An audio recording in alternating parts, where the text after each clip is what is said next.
Allow me to break the ice. My name is Caleb Williams. Learn it well, for it's the chilling sound of your doom.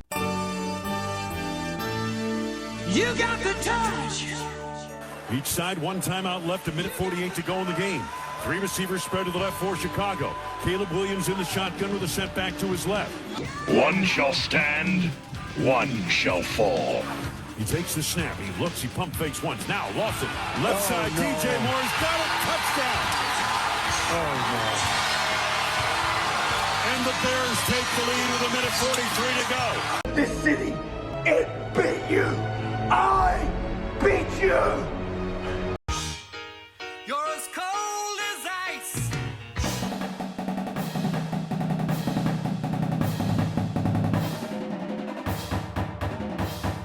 Highlights courtesy WRIT Milwaukee. Welcome in, everyone, to Barely Educated, the podcast by Bears fans, for Bears fans. Are we having fun yet? Yeah, I'm still Because if this season isn't fun, football's not for you, and I got news for you. It's going to get worse normally as a Bears fan, but by golly, this has been fun. A firm, established foundation appears to be in place with Caleb and Ben Johnson, and I'm just thrilled that we are here to talk about another two now. Chicago Bears home playoff games. Woo. I'm Mark, as always, joined by the meatball, well-done steak, whatever we've got, depends on the day, composer. The Salisbury steak composer. Chris. Hey. How are you, Chris? Are you ready for this game? I'm still giddy over last week. Like, it hasn't, I mean, it's settled down, but it hasn't worn off, you know? Just what that meant, you know?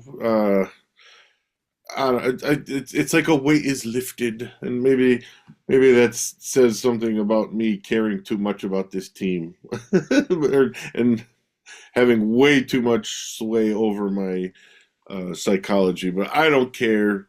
That's what it means to be a Bears fan. That's it right there. That's way right. Yeah, sway over our psychology. Yep. Yeah, and seeing like parents with their kids cheering and all. Now that all like the videos of people at the game have come out on Instagram and Facebook. Oh man, the one guy with his son, that was awesome. Just wonderful, just amazing. And that's what it's all about, you know, right there. That's what it's all about. Sharing those memories and those moments and that civic pride with your kids and your parents, and just awesome.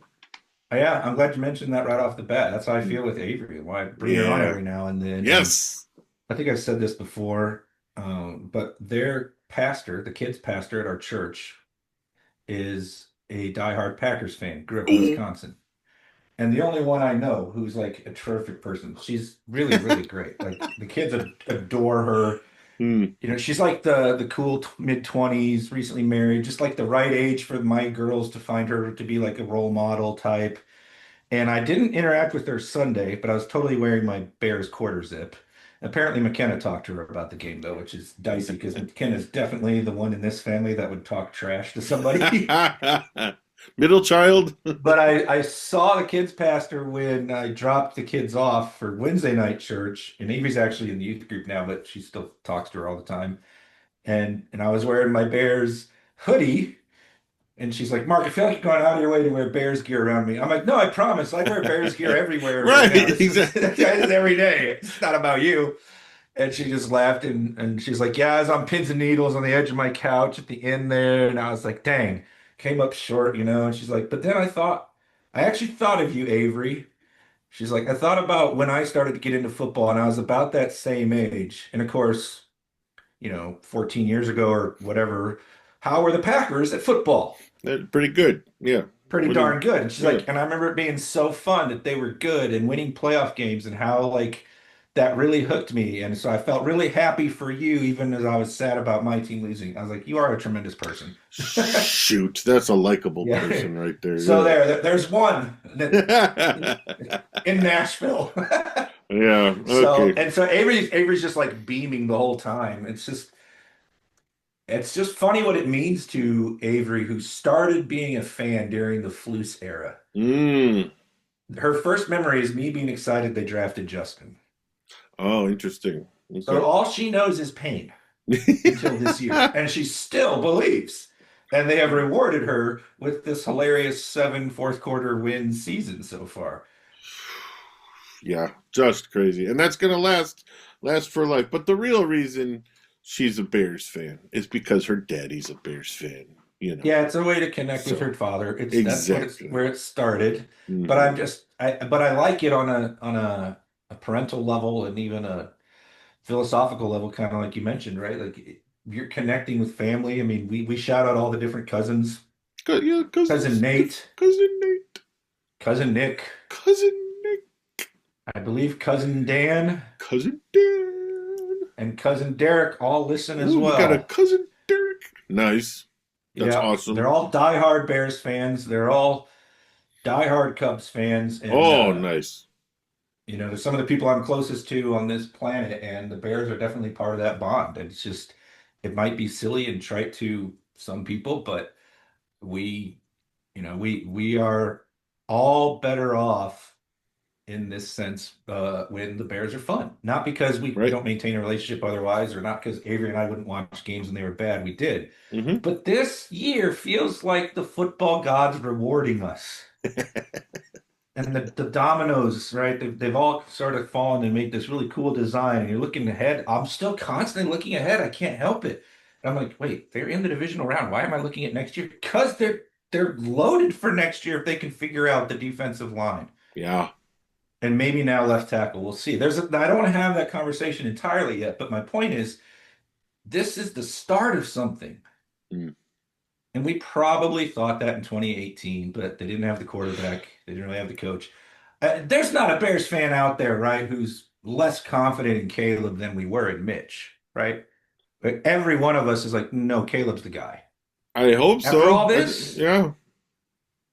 I it don't. doesn't feel, whatever happens, it doesn't feel like this is a flash in the pan season. Right. What else do you need to see? I mean, you're not going to get 7 fourth quarter comebacks every year. Right. But Yeah. the idea is that another year in the offense, another offseason with Ben for Caleb, and all the growth and development that some of the young guys on offense make. Colston Loveland's a top 5 tight end next year. Oh my gosh. That you're not yes. going to need 7 fourth quarter comebacks. Exactly. Well, So we this has don't. been special on 100 levels every Uh-huh. season, and it's just totally worth stopping to appreciate it before you get into the chaos and craziness of another football game. Couldn't in the agree more. playoffs. Well said. Well said. So, anything for after further review? Yeah.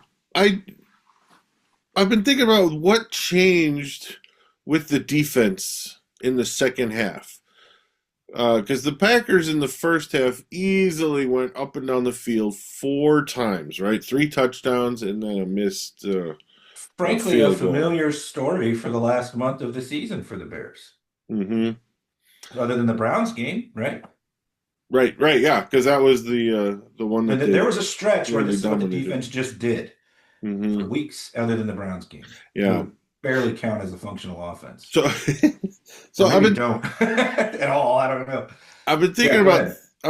that, and I've been thinking about how they won the game without any turnovers. In fact, they lost the turnover battle. Right? They were -2 for the game, and really 2 inconsequential interceptions by Caleb. I don't care about those at all, especially the one that The one's was a punt, as and good Taylor as a wouldn't have punt. punted. Yeah. As the outcome of the punt Right. wouldn't have been as good. Right, it would have been a touchback probably.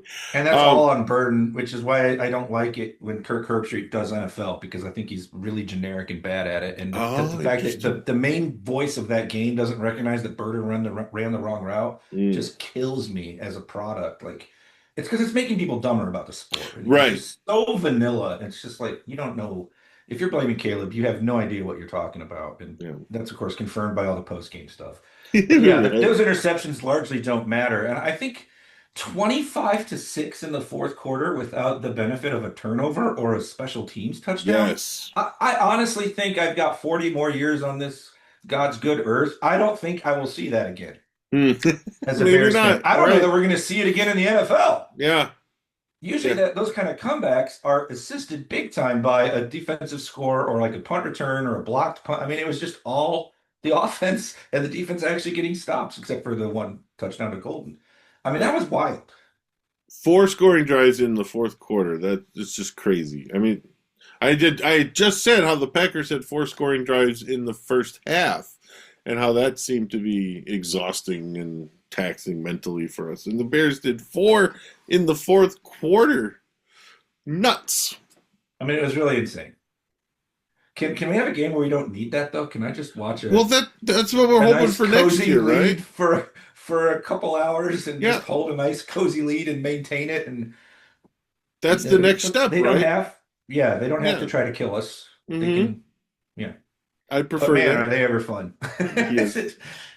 So Yes, so that's a good point. Like back to the defense. Yeah. I think I honestly don't know what they changed up in terms of like percentage of snaps. I know they were really good in cover 3 that game, so that's single high safety and 2 corners on the outside, right? And then they play that shell pretty well. It's actually their best defense by defensive EPA, but they don't run it much. They only do it like 11% of the time, but it actually is where they're most effective in coverage. I think the answer is maybe twofold, because again, I don't know on the back end. I do think the D-line got more pressure in the second half, specifically Sweat and Booker. Booker gets pressure. The problem is he doesn't set the edge at all. It calls for every fake. He's just raw, right? Like you see the explosive pass rusher in there. But they got home or close to home a couple times. Now they didn't register a bunch of sacks or have like some dominant game, but especially towards the end of that game, Montez Sweat was getting there. He was. And he did have the one that was, almost a fumble late, really late. And so like he's an interesting case, because you think he's disappeared for a whole game, and then all of a sudden he makes a couple plays, and you're like, oh, okay. So maybe that's part of it. But I think the actual answer, and I don't love this so much because I don't really know if the Bears proved anything. I think Matt LaFleur turtled up again. They couldn't run the ball at all. No, they could not. In the second half. And then he took his foot off the gas in the passing game, which was just killing the Bears on outbreaking routes and drags, and a couple downfield chunk plays were really impressive in the first half. I mean, Jordan Love had a great game. He did. That's the thing that's crazy. Jordan Love had 300 yards and 4 touchdowns with the Packers. With no turnovers. Yeah. That's one thing I like about the game is it took away they say, well, they just got lucky with turnovers and the onside kick. There was none of that. They actually But we should give the defense credit. I just don't know what they did differently, because they did get 4 stops out of 5 to open the second half. Out of 5 drives, right? It was 4 stops and 5 Packer possessions. After like none in the first half. So they obviously were doing something better. And I think one of the other things is what was going on there. I think Kyler Gordon got a little less, more of the rust shaken off by the second half. Yeah. I think Jalen had his best game since he's come back. Yes, that was good in a lot of ways. And the whole Matthew Golden touchdown, I think that's because they're all trying to strip the ball. That's why they didn't tackle him. And then when you're less desperate, they probably actually make that tackle. You could see all of them trying for the peanut punch and nobody wrapping up. It's a bad play, but I mean, I can understand why they thought they had to do it that way. And then you had Tyreek Stevenson was in for Nahshon Wright after an injury. And I think unless you're going up against big physical receivers, as much as the Nahshon Wright story was fun and the interceptions were cool, he gets cooked by crisp route runners and shifty, quick guys. That's why we can't play the Lions for crap. Both of them are quick, Amon-Ra St. Brown and Jameson Williams. And I think Stevenson's just frankly the better athlete in space, and they need to. I can't believe I'm pining for Stevenson after the history of last year, but he played a lot more in the second half, and I wonder how much that helped. Which is a hilarious person to come to the rescue. 29. There he is. There he is. And also, I think Billings not playing was good too. Unfortunately. He's not giving him much, is he? No, he really isn't. And I think that he did come back. I don't think he played much in the second half. I don't know. I'd have to look at the snap counts. Yeah, I really don't think he did play. And Dominic Robinson looked better. I don't know. Maybe Well, Dominic Robinson plays the run better than anybody on that D line not named Montez Sweat, who's of course your big money player, so Right. it should be. But it really, But if you're talking like an edge to play the run, it's Dom Roth. and like you said, they shut down the run in the second half, and I can't help but wonder if that's because Billings was not out there. I don't know. Which was normally what he's for. I don't know. Something's up there where they had him gain weight and he looks way too slow to be effective. And He it's does. he didn't need to gain any weight. Just leave him where he is. Mm-hmm. But really, it's good to give the defense some flowers because obviously the post game it's mostly just reacting to the craziness in Caleb. Yeah. And we've given him lots of flowers. So that's a good thing to come back to. I got a couple. Okay. I think we need to shout out the kicker more. We did a little bit. He's money at Soldier Field as long as you take into account his leg strength. He plays the wind really well, knock on wood. And I think we could do a whole lot worse if we moved on from him. Yeah. I know there's a temptation to get one of these guys that can routinely hit from 60 that are here, there, and everywhere, it seems like in the league now. But I just have nightmares about getting rid of Robbie Gold and then having the kicking carousel and, of course, the double doink and all these things. Cairo's pretty steady. It's not a big leg, but it's reliable, and he does pretty well in a very tough stadium. And I thought it was a jarring marker, and a few people have pointed this out. I can't remember who, but maybe it's Hogan Johns or somebody on one of the podcasts or whatever. But the effort and the culture that Ben Johnson has established, and it's two plays are really poignant for this.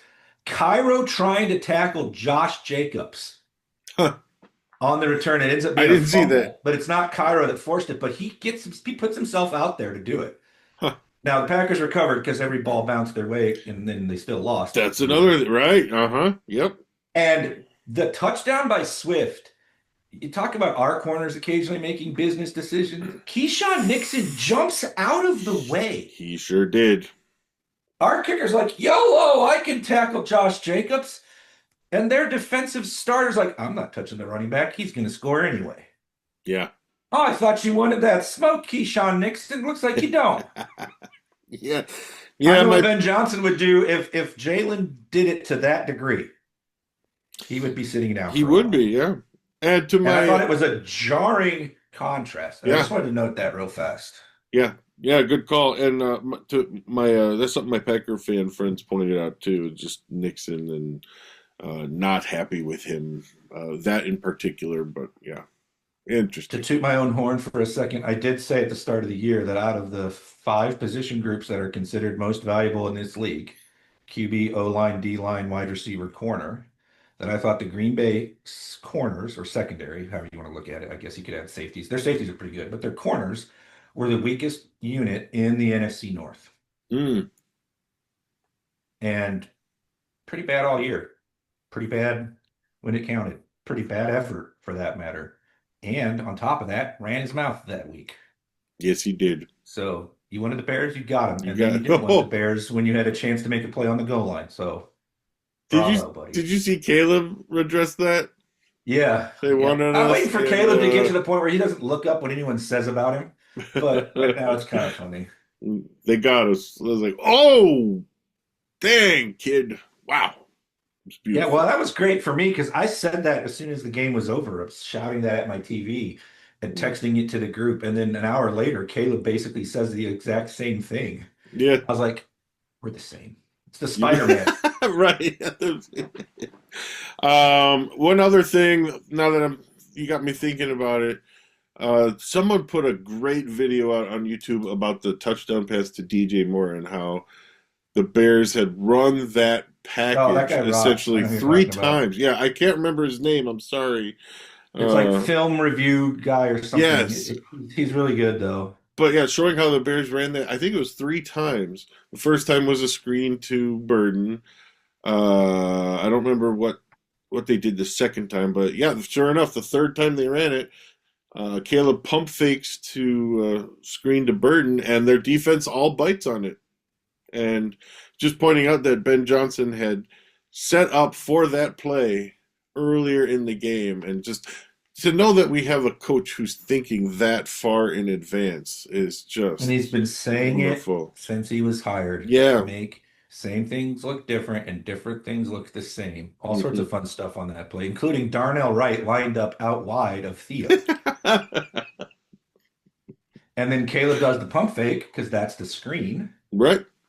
Everybody bites. It's DJ over the top, and he also had Loveland coming over to draw attention. It's just Ben's good at this, guys. He's really good at drawing this Really stuff good. up. Yes.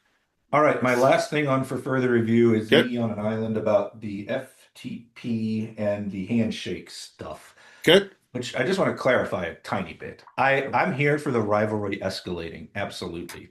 And I don't care that he dropped an F-bomb, really. I mean, Ben Johnson's job isn't to raise my kids. And my kid watches every one of those 5-minute videos and Uh-huh. goes, oh.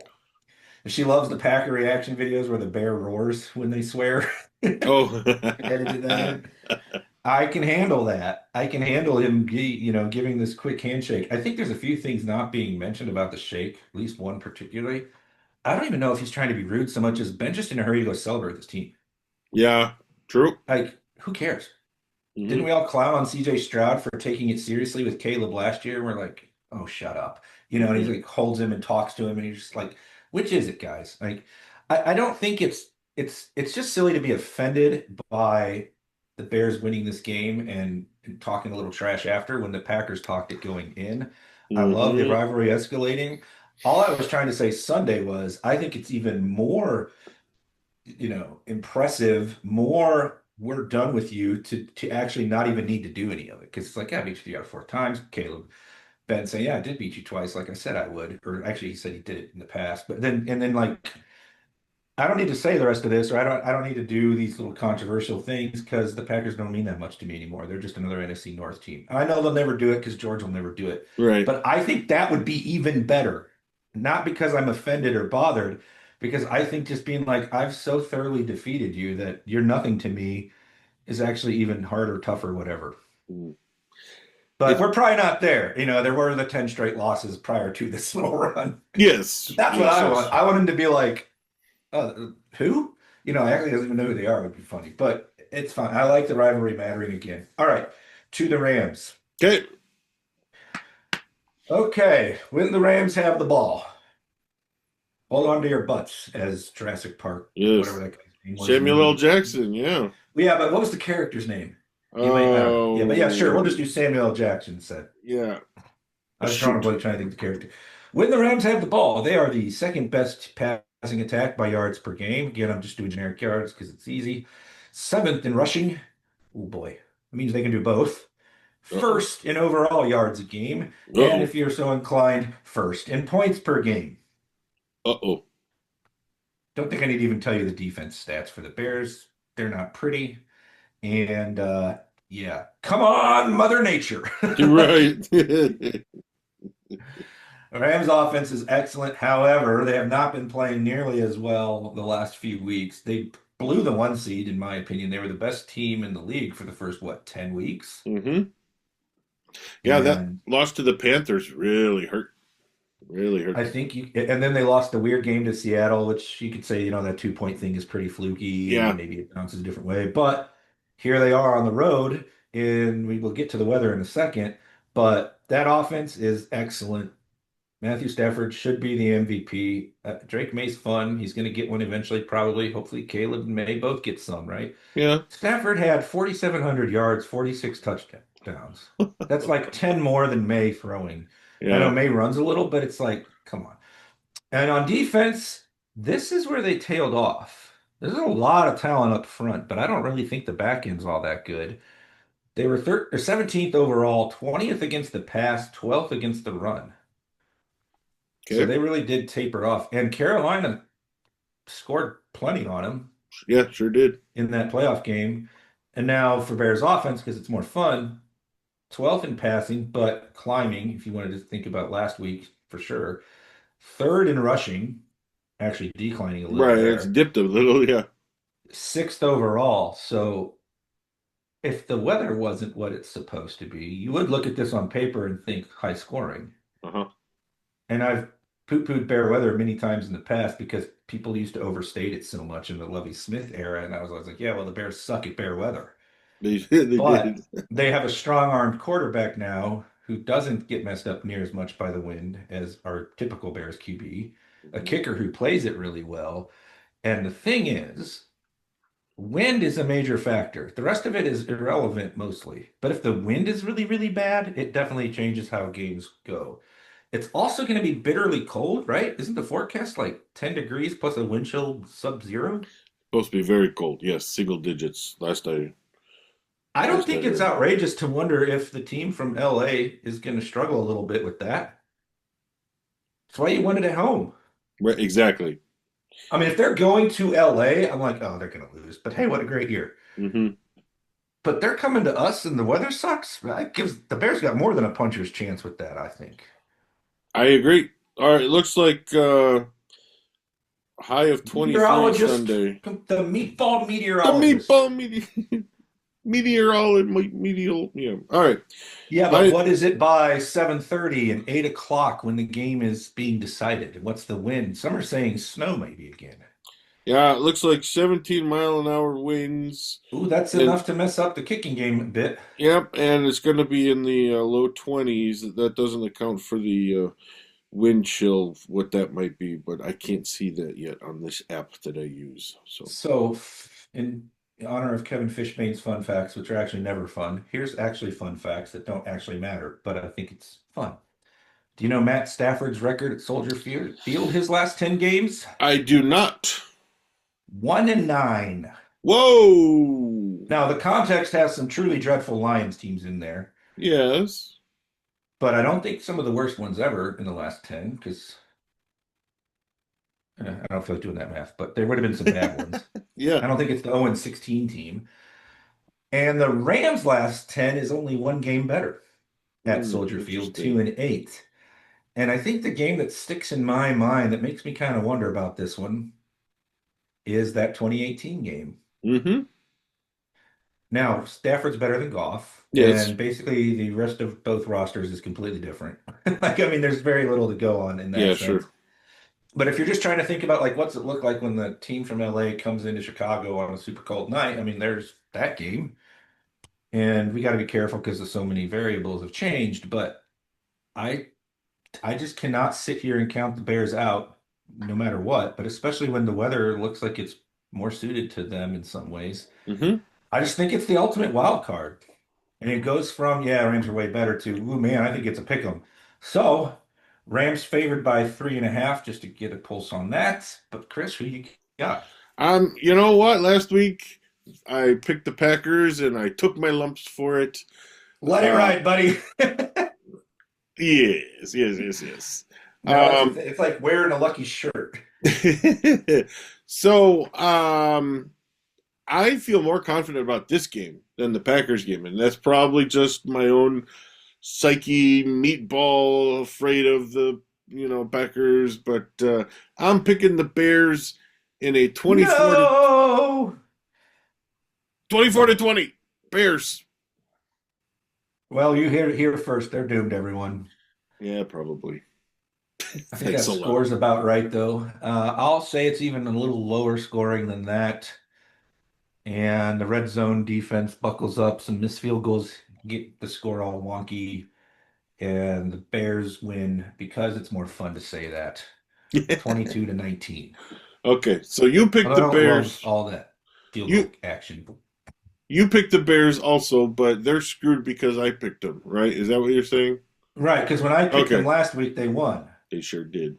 And- It's recency bias. okay. All right. Just wanted to make Yeah, sure but I it's had just, figured I don't make the rules. I just point them in. Okay. Sounds good. Yeah, this is totally not me. All right, Buffalo at Denver. Ooh. Denver now favored by 1.5 on the CBS app, which that was not how this game started. Mm. I'll go first since I made you go first on the last one. Denver's defense is terrific. Yeah. They haven't played as well the last couple of weeks. They're coming off the bye, of course. I love me some Josh Allen. I have a really hard time with this game because I really don't think Bo Nix is the answer in a lot of ways. I mean, he plays Okay. all right, but I think he's carried by a really good coach.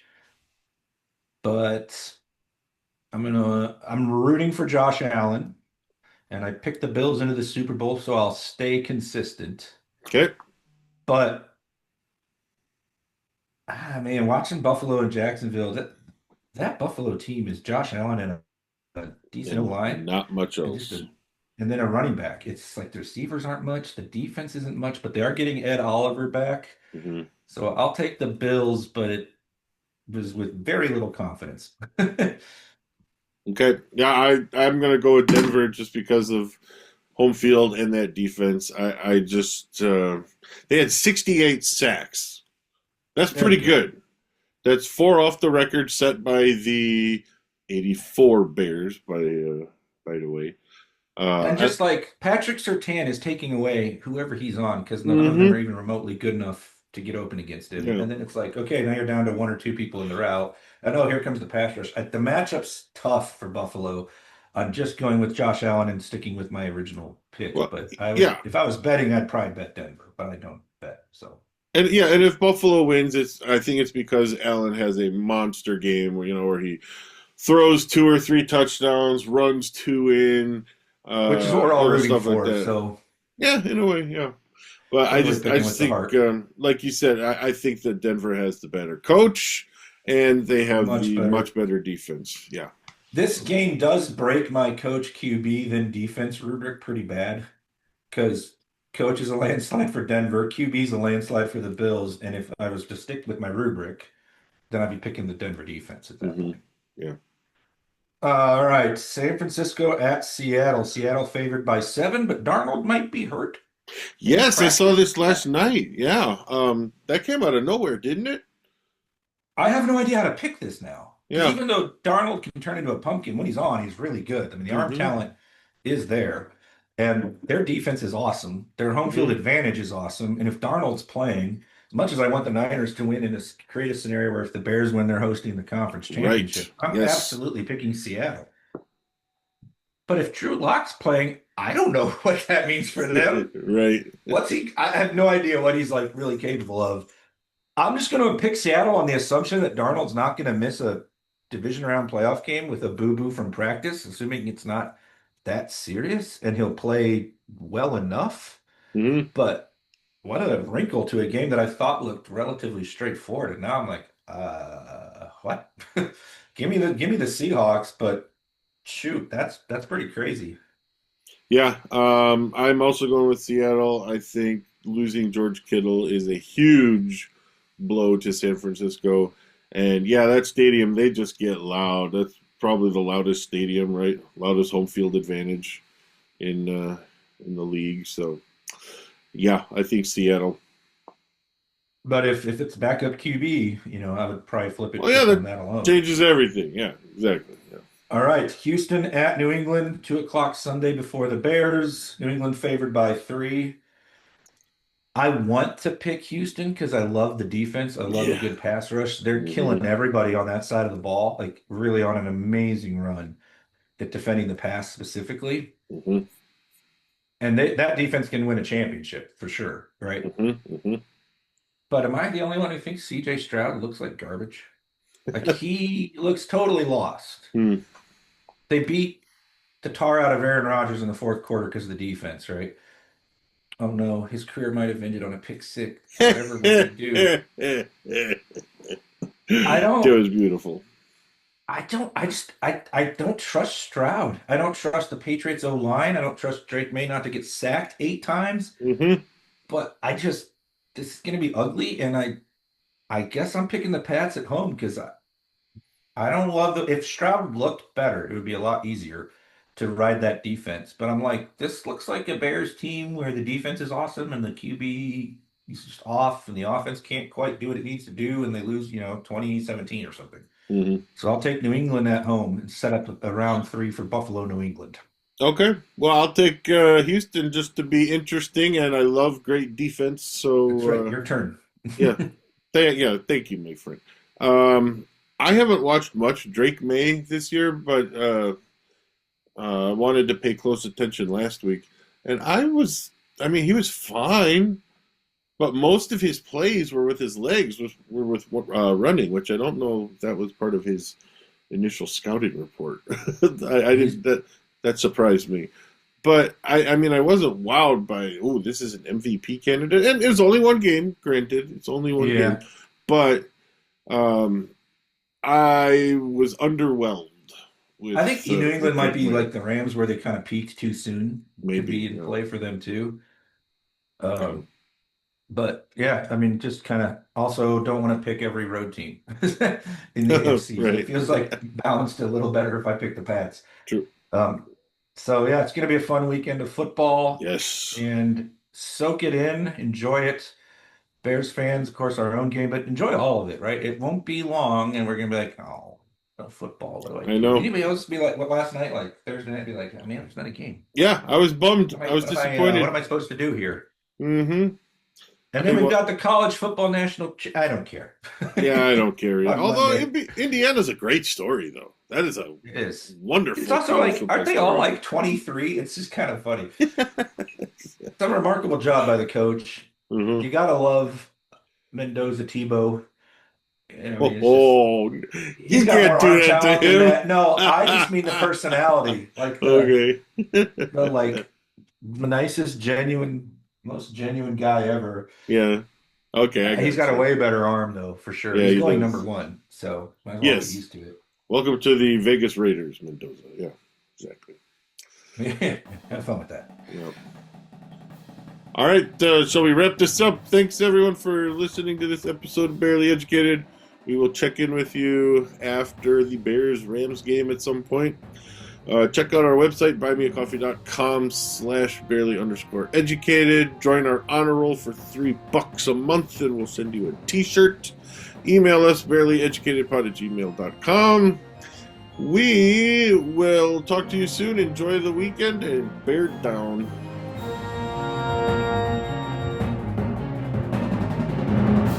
Caleb Williams. A hero. Not the hero we deserved, but the hero we needed. I find I'm so excited I can barely sit still, a whole thought in my head. You are indeed a dipshit from Chicago. The Bears. I love the Bears.